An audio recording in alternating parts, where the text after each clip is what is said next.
प्रेम से बोली शंकर भगवान की जय। माता गौरी पार्वती की जय। गणपति ललन माँ की जय। सच्चे दरबार की जय। हर हर महादेव। देवों का देव महादेव जी के चरण में प्रणाम करती हूँ, मेरा प्रणाम स्वीकार हो। माता गौरी पार्वती के चरण में प्रणाम करती हूँ, मेरा प्रणाम स्वीकार हो। गणपति ललन माँ के चरण में प्रणाम करती हूँ। सब गुरु भाई बहना के चरण में प्रणाम करती हूँ, मेरा प्रणाम स्वीकार हो। गुरु भाई बहना, मैं एक कथा सुनाने जा रही हूँ। इस कथा को पूरा सुनिए और रह जानिए। आदि नहीं आदि सुनने में शिव गुरु का अपमान होती है, पूरा सुनने में भगवान कृपा करते हैं, दया करते हैं, पुत्रों की रक्षा करते हैं, सुहाग की लंबी आयु होती है, घर में धन की वृद्धि होती है। इसलिए कथा को पूरा सुनिए और रह जानिए। हर हर महादेव, घर घर महादेव। गुरु भाई बहना, बहुत समय पहले की बात है। एक गांव में एक शिष्या बहना रहती थी। उसका नाम सुमति था। जो सुमति थी वो बेचारी भगवान की भक्त थी, भगवान के पूजा पाठ किया करती थी, भगवान के चर्चा भजन किया करती थी। धीरे धीरे समय बीत रहा था, लेकिन हुआ का सुमति जो थी वो निसंतान थी। उनका घर में सब कुछ था, धन संपत्ति कोई कमी नहीं था, लेकिन वो निसंतान थी। धीरे धीरे समय बीत रहा था। कितना हो पूजा पाठ देवाई धर्माई की, लेकिन उनका कोई संतान नहीं हुआ। धीरे धीरे समय बीतता गया। लोग उसके घर जाने से मना कर देते थे लोग को, क्योंकि सुमति बहन जो थी वो निसंतान थी, उनका कोई संतान नहीं था। तो एक दूसरे से कहते थे कि वो निसंतान है, वो बांझन है, सुबह सुबह यदि उठकर उनका मुंह देख लेंगे तो पूरा दिन खराब हो जाएगा, बेटी बहू का संतान नहीं होगा। पूरे गांव का लोग उसके घर कोई नहीं जाते थे। सुमति बहन का भी लगता था कि हे भगवान, हम निसंतान हैं तो दूसरे को दरवाजा पर क्यों बैठेंगे, दूसरे को बच्चे को गोद हम कैसे लेंगे, दूसरे के साथ बातचीत कैसे करेंगे। सुमति बहन अपने काम से काम रखती थी। सवेरे जागकर अपने क्रिया कर्मठ से निवृत्त होकर और घर के झाड़ू लगाकर पूजा पाठ करके भोजन करके अपना खेत में काम करने चली जाती थी। धीरे धीरे समय बीत रहा था और सुमति बहन का चौथापन बीतने लगा, यानी 70 का आयु उनका हो गया। काम धंधा करने से उतना बेचारी अपने शरीर से उनका जो था काम नहीं हो पा रहा था। दोनों पति पत्नी बुजुर्ग हो गए थे। धीरे धीरे समय बीतता गया, उनका पति का देहांत हो गया। अब सुमति बहन बिल्कुल अकेली हो गई। दिन रात उनका मन में यही ख्याल आता था कि हे भगवान, मेरे पास तो इतना धन संपत्ति है, इतना हम पूजा पाठ करते हैं, लेकिन भगवान जब मेरा बुढ़ापा का सहारा नहीं है तो कुछ नहीं है। हे भगवान, हम क्या पाप किए थे। लेकिन सुमति बहन का ऐसा कोई बात नहीं कि ये पापन थी, बस भगवान के बनाने में ही कुछ ऐसा चूक हो गया था कि वो बच्चे के जन्म नहीं दे सकती थी। तो सुमति बहन बेचारी मां नहीं बन पाई। अब क्या होता है भैया, धीरे धीरे इनका 80 का उम्र हो गया, बिल्कुल लाचार हो गई थी, खेत में काम नहीं करने जा पाती थी, घर के काम करके और उसके बाद अपना भोजन किसी तरह से बना लेती थी। एक दिन का बात है कि 4 चोर थे, वो चारों भाई अपना थे। 4 चोर थे, वो चारों भाई अपना थे और चारों कोई काम नहीं करते थे, चोरी करते थे। चोरी करते थे और अपना जीवन व्यतीत करते थे। चारों भाई को अपना गांव में पूरा हंगामा हो गया था। सब लोग जानते थे कि चारों भाई चोर है, तो उनको पर कड़ी निगरानी रखने लगे, देख रेख करने लगे कि ये भाई किसके यहाँ जाता है, चोरी कर लेगा, इसलिए इन चारों को राज्य से निकाल दिया जाए। तो चारों भाई को लोग राज्य से निकाल दिए थे दीदी। अब चारों भाई इधर उधर भटकते भटकते भटकते भटकते एक दिन वही बूढ़ी मां के पास जा पहुंचा चारों भाई। शाम का समय था, बेचारी बूढ़ी माता अपने लिए रोटी सेक रही थी। जो सुमति बहन थी अपने लिए आटे गूंथकर और रोटी सेक रही थी। चारों चोर जो था इनके घर पहुंचा और बोला कि दादी माँ, क्या आप मुझे एक रात रहने के लिए जगह देंगे? सुमति बहन पूछी, अरे बेटा एक रात क्या, हम तो पूरा जिंदगी भर तुम्हें रहने के लिए यहां जगह दे देंगे। लेकिन ये बताओ तुम लोग कहां से आ रहे हो, कौन हो और क्या चाहते हो, क्या करते हो? चारों चोर जो था बोला कि चारों भाई हम हैं और हम लोग कहीं दूर यात्रा पे जा रहे हैं काम के लिए। यदि आप कहेंगे तो आपके घर पूरी रात बिता के सवेरे चल जाएंगे। बूढ़ी मां बोली ठीक है। चारों के लिए थोड़ी सी और आटा सान दिए, चारों भाई का भोजन करा दिए। चारों भाई का भोजन करा दिए बूढ़ी माता। चारों आराम से भोजन किया। सवेरा हुआ तो सवेरा होने के बाद चारों भाई आपस में बात किया कि भैया चारों भाई इधर उधर से लूटेंगे और लूट के इसी जगह बूढ़ी माता के पास जमा कर देंगे। लगता है बूढ़ी माता का कोई नहीं है। बूढ़ी माता का बोलेंगे कि माँ जी आपका एक कमरे का 100 रुपये किराया दे देंगे और आप मुझे एक कमरा दे दीजिए। चारों भाई ने मिलकर जाके बूढ़ी माता से यही बात रखे। बूढ़ी माता बोली बेटा हम पैसा क्या करेंगे, मुझे पैसा की आवश्यकता नहीं है। अरे मेरा धन तो मुझसे खत्म ही नहीं होगा, तो मुझे पैसा नहीं जरूर चाहिए। रहना है जितना दिन मेरे कमरे में रह लो, कोई दिक्कत नहीं, फिर चले जाना। ऐसे भी मेरा कोई नहीं है।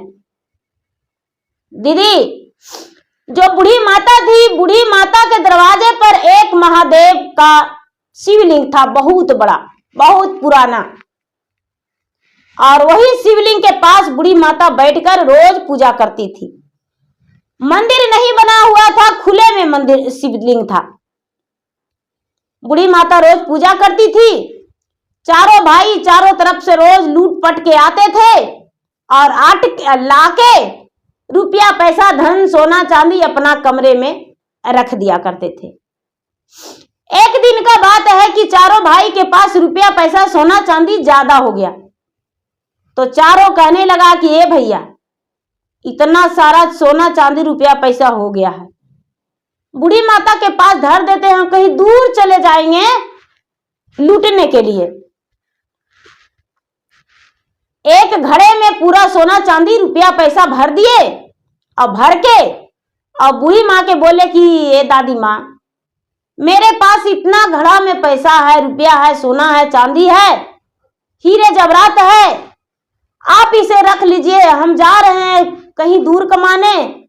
चारों भाई यदि आएंगे तो एक घड़े हमको दे दीजिएगा, यदि 3 भी आएगा तो घड़ा मत दीजिएगा किसी को। बूढ़ी माता बेचारी सुमति बहन जो थी सीधी साली दी थी, ईमानदार थी, बोली कि ठीक है बेटा रख दो, हम उसे रख देंगे अच्छे से संभाल के। ठीक है हम किसी एक का नहीं देंगे, चारों को देंगे। अब दीदी होता है क्या, चारों भाई जो था चारों चल दिया घर से, बूढ़ी माता के पास से चल दिया। बूढ़ी माता क्या की कि घड़ा को अपना पिछूती में, घर के पिछवाड़े में मिट्टी खोद के और घड़ा को जमीन में दबा दी और ऊपर से मिट्टी झाँक दी। जमीन में दबा दी, मिट्टी से झाँक दी, कोई नहीं देखा। अब बूढ़ी माता का टेंशन फ्री हो गया। पराये का धन था, घर से बाहर निकाल दी, उसको आत्मा में ठंडक मिल गया, शांति मिल गया। अब लगा कि चलो दूसरे को धन को हम अपना नजर से दूर कर दिए हैं। हे भगवान, हे महादेव, महादेव वहीं पर थे, महादेव का शिवलिंग था। महादेव से बोले कि हे महादेव, इसका रक्षक आपको करना होगा, आप ही निगरानी में रहिए, यदि ले जाएगा तो आपसे लेंगे, इसका पहरेदार बन के आपको रहना होगा। महादेव के पास बुढ़िया माता जो थी जिम्मेदारी दे दी और जिम्मेदारी देकर अपना निश्चित रहने लगी। धीरे धीरे धीरे धीरे चारों भाई के गए हुए 2 वर्ष बीत गया। चारों भाई 2 वर्ष के बाद लौटने लगा। आते आते उसे रास्ते में थोड़ी दूर बचा तो प्यास लग गया। प्यास लग गया, जब आधी किलोमीटर रहा तो चारों भाई कहता है कि भाई, एक भाई के मन में दगा था, छल था, बोलता है भाई मुझे बहुत जोरों से प्यास लग गया है। दूसरा भाई बोला कि ठीक है पानी ले आओ। तीसरा भाई बोलता है कैसे लाऊं। चौथा भाई बोलता है क्या चीज में लाएंगे। फिर से छोटा भाई बोला कि भैया उस बूढ़ी माता के घर तो नजदीक है, आते हैं किसी चीज में पानी लेकर। 3 भाई उसी जगह पे बैठ गए वृक्ष के छांव में, और एक भाई जो था बूढ़ी माता के पास आ गया दीदी, और बूढ़ी माता के पास आके और कहने लगा माता जी आप मुझे वो घड़ा दे दीजिए जो घड़ा आपके पास हम दिए थे चारों भाई। बूढ़ी माता कहती है कि ए बेटा, तुम ही लोग बोला था कि चारों हम रहेंगे तभी देना, आवाज मुझसे अकेले में मांग रहे हो। नहीं, हम नहीं देंगे घड़ा। जो भाई था बेईमान, वो बोला कि बूढ़ी माता बाहर निकलिए आप, अब देखिए मेरा तीनों भाई बैठा हुआ है। बाहर निकला। जब बाहर निकला तो देखा कि सचमुच में तीनों भाई बैठा है। बूढ़ी माँ से बोला भाई कि देखो माँ चाल करो कि क्या इसे घड़ा दे दे। उधर से हाँ बोलेगा तो देना। बूढ़ी माँ ऊंचे आवाज में बोली कि अरे बेटा, तुम्हारा जो दोस्त है, भाई है, मित्र है, कौन है, वो घड़ा मांग रहा है, क्या दे दूं। दूर में तीनों भाई था, सुनाई नहीं दिया, लेकिन हाँ कस के बोल दिया।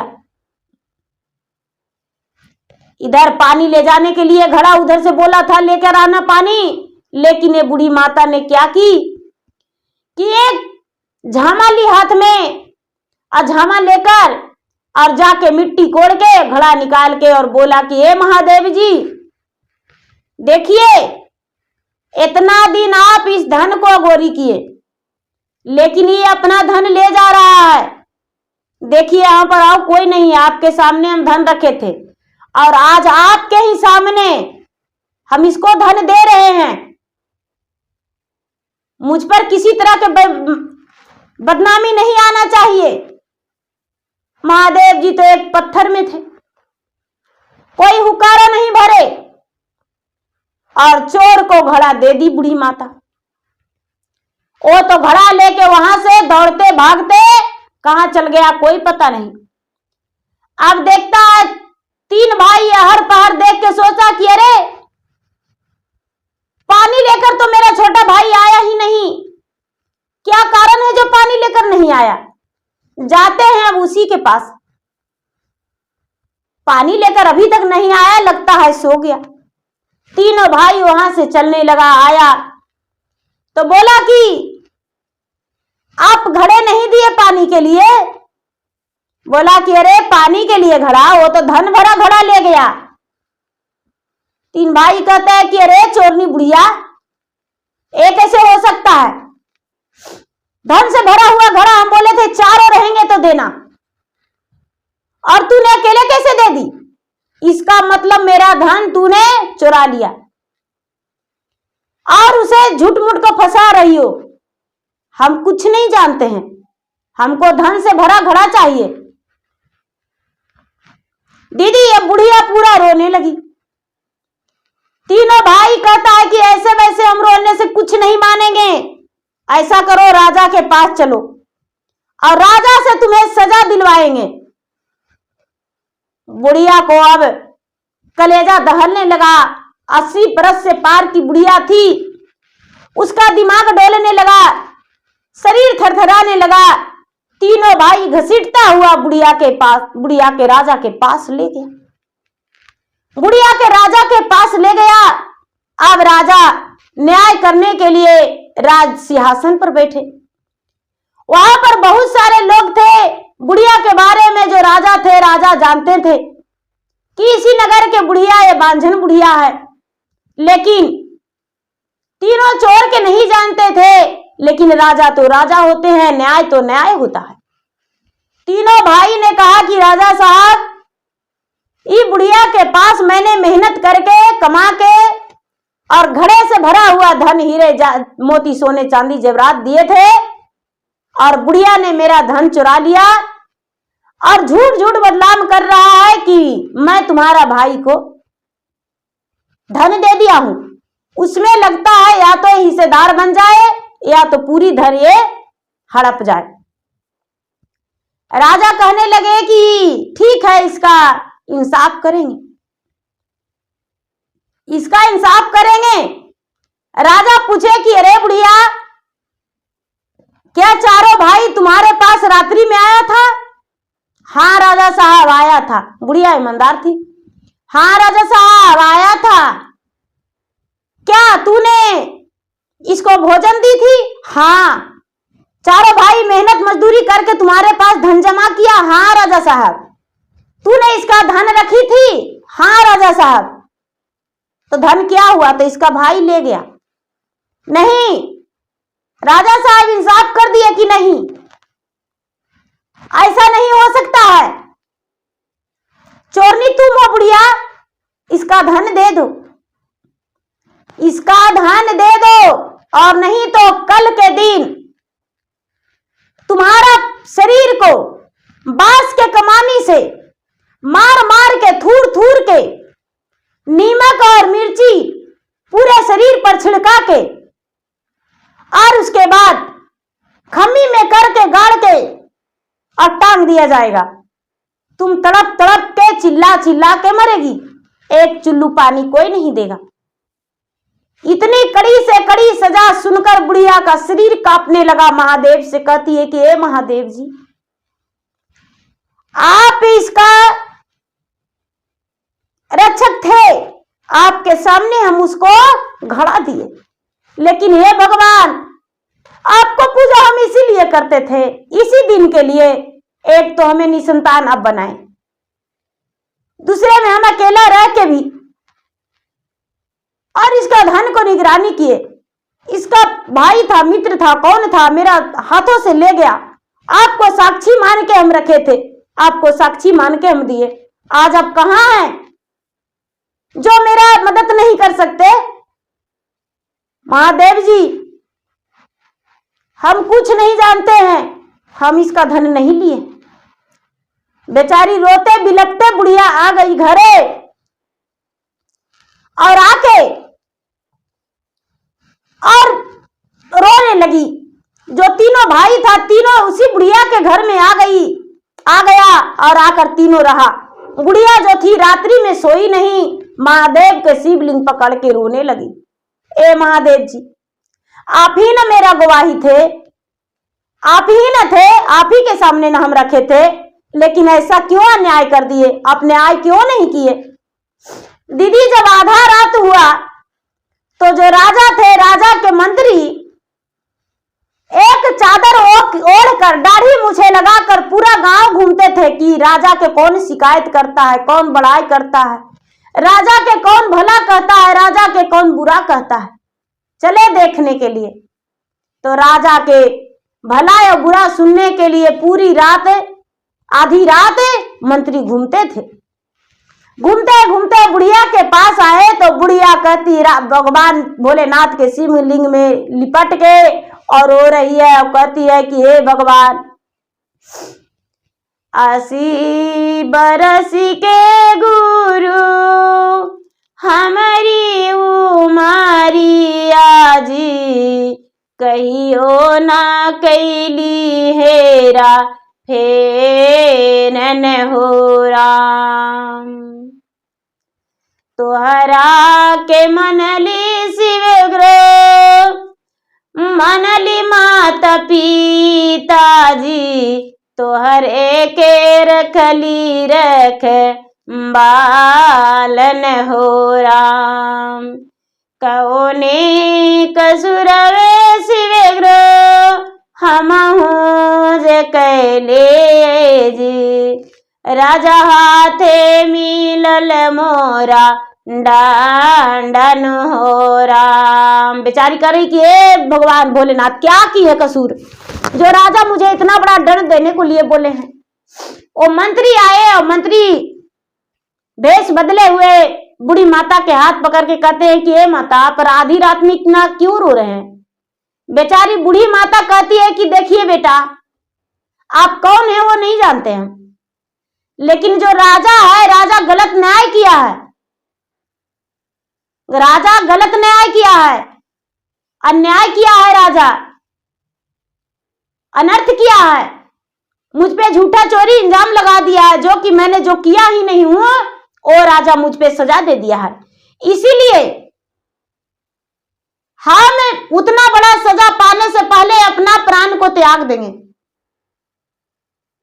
हम अपना प्राण को त्याग देंगे, उतना बड़ा झूठी सजा हम नहीं ले सकते हैं। मंत्री बोले कि क्या आपके पास कोई गवाह है। जब घड़ा दिए थे तो आपके पास कोई गवाह है। तो हाँ बेटा, गवाह है, ही महादेव जी हैं।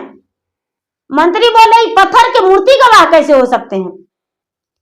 बोले कि ये बेटा, आपको लगता होगा कि पत्थर के मूर्ति गवाह नहीं है, तो राजा के कहिए कि मेरा दरवाजा पर आके और जितना लोग को बुलाएंगे बुला लेने बोलो, और ये तीनों भाई भी रहेगा। उसके बाद अगर जो पत्थर के मूर्ति हमको इंसाफ नहीं किया, तो राजा को जो भी सजा देना होगा वो मुझे दे देंगे। हमें पत्थर की मूर्ति से इंसाफ चाहिए।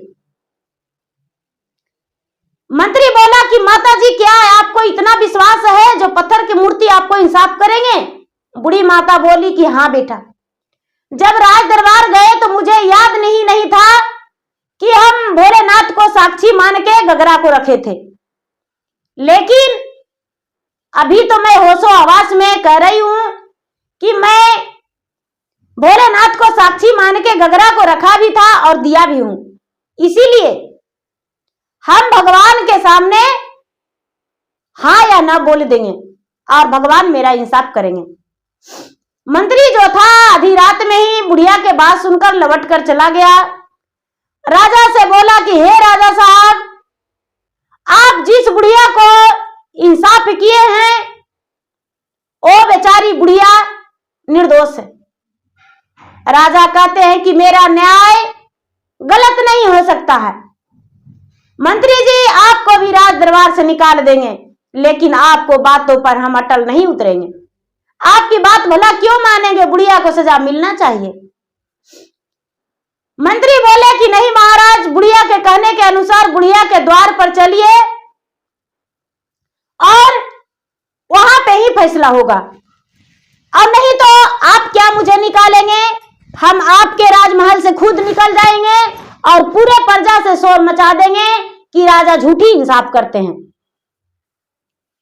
ये बात सुनकर राजा तो दंग रह गए, शौक रह गए और कहने लगे कि ठीक है, हम बुढ़िया के दरबार पे जाएंगे और जाकर हम वहीं पर जो भी निर्णय लेना होगा लेंगे। राजा गए, राजा के साथ बहुत सारे प्रजा भी गए दीदी, और बुढ़िया के द्वार पर राज सिंहासन लगा।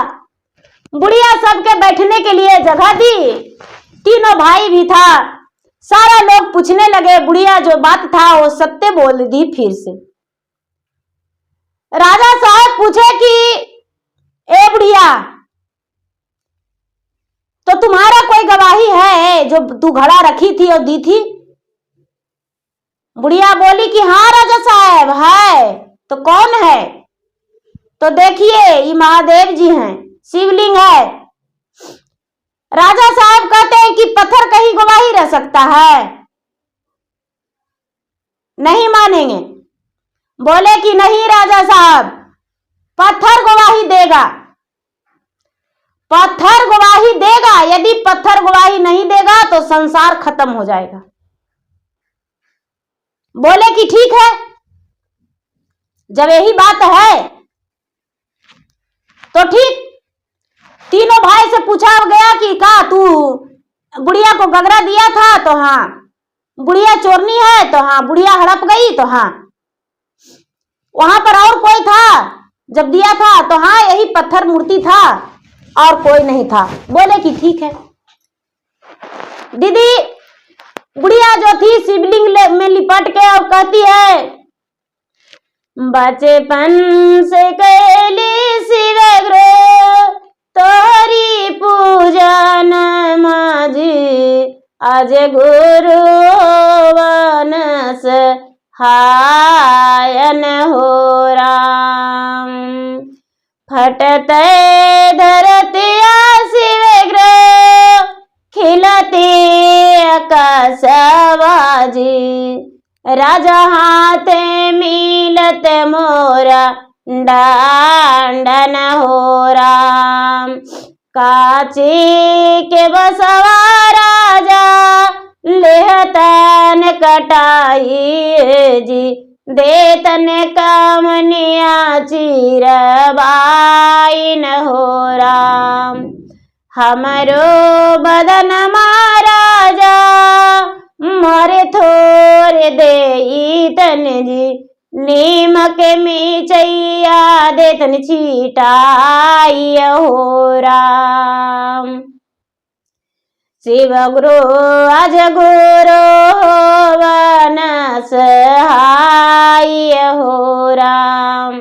बेचारी भगवान से कहती है कि हे भगवान आज सहायता हो जाइए, आज राजा साहब हमको प्राण खींच लेंगे, आज मेरा इतना बड़ा दंड मिलेगा, आज हम कितना बड़ा घात करेंगे। बताइए भगवान, मेरा कोई नहीं है, किसके लिए धन रखेंगे? भगवान बुढ़िया के पुकार नहीं सुने। राजा साहब हरी हरी 4 बांस कटवाए, उसको कमानी चिरवा दिए, नीमक मिर्ची पिसवा लिए राजा साहब बुढ़िया के शरीर पर छिटकने के लिए। बुढ़िया को दीदी दूध को खुट्टा करवा के राजा और रस्सा से बनवा दिए, और बनवा के और राजा जल्लाद को बोले कि बुढ़िया को शरीर को पकड़ के यही कमानी से चूर दो। जल्लाद चारों तरफ से लग गया और मारने को लिए कोशिश किया बुढ़िया के। शंकर भगवान के जो शिवलिंग था दीदी, वो शिवलिंग पूरा चारों तरफ फट गया और शंकर भगवान पत्थर फट के, शिवलिंग फट के महादेव स्वयं साक्षात वहां प्रकट हो गए। विराट रूप में महादेव साक्षात प्रकट हो गए। भैया लोग वहां से तिरी मिरी लगाते भागने लगे। अरे बाप रे बाप, भागो जल्दी, प्राण नहीं बचेगा। पत्थर फट के और इसमें से कोई मनुष्य निकला है, लेकिन मनुष्य नहीं, वो तो स्वयं भगवान थे।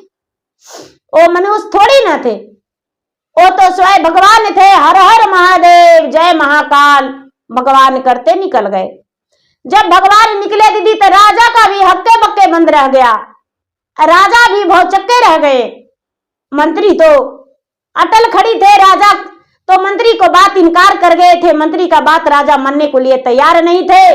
बुढ़िया जो थी, सब लोग भाग रहे हैं, लेकिन बुढ़िया उनका पैर में लपट के कहती है कि हे भगवान, आप भगवान हैं और मेरा बचाने के लिए आप आए हैं।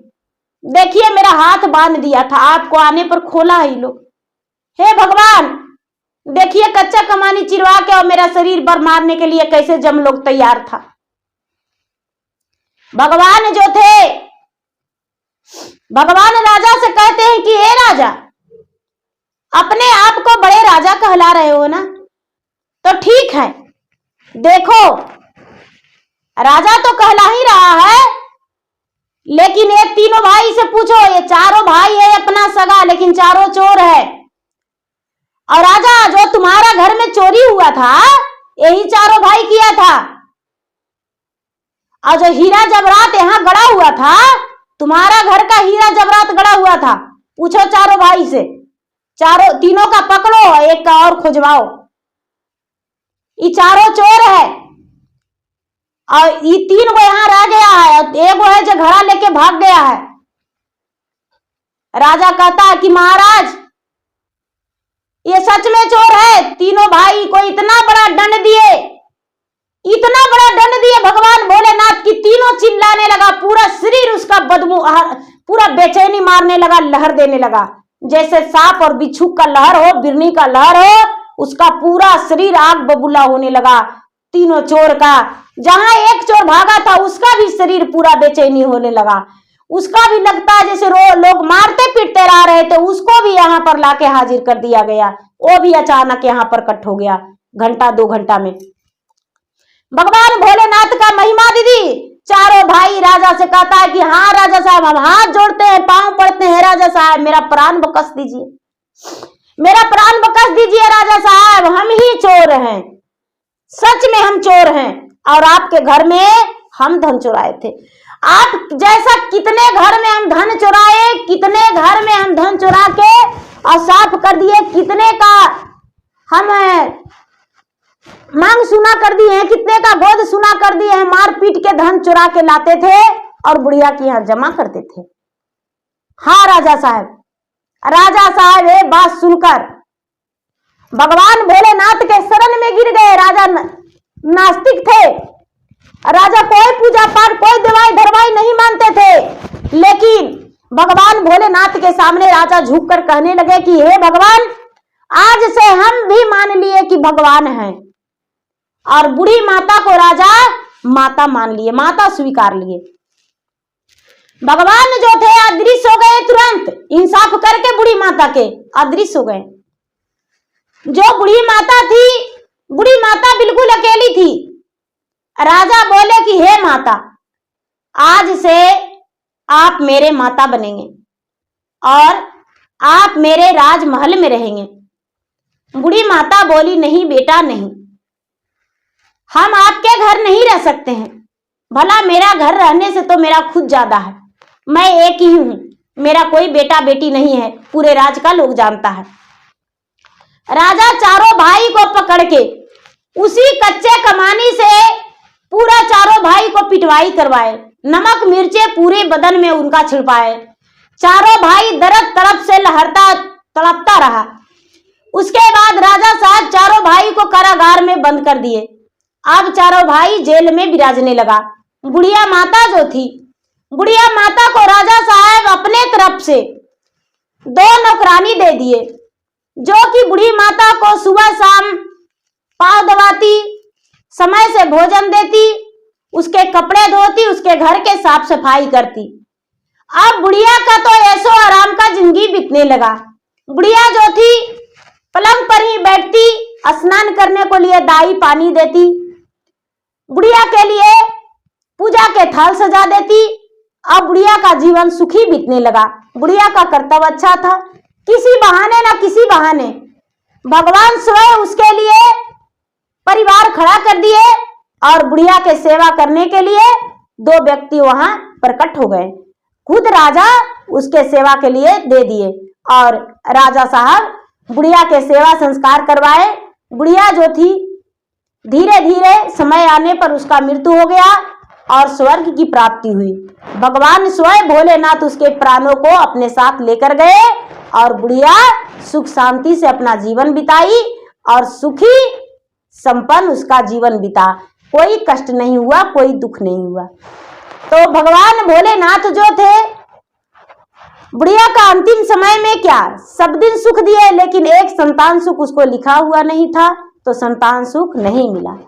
तो भैया दीदी, मेरा वीडियो अच्छा लगे तो मेरा वीडियो का लाइक कीजिए, शेयर कीजिए, सब्सक्राइब कीजिए और कमेंट बॉक्स में हर हर महादेव जरूर लिखिए। धन्यवाद। हर हर महादेव, घर घर महादेव। प्रेम से बोलिए शंकर भगवान की जय।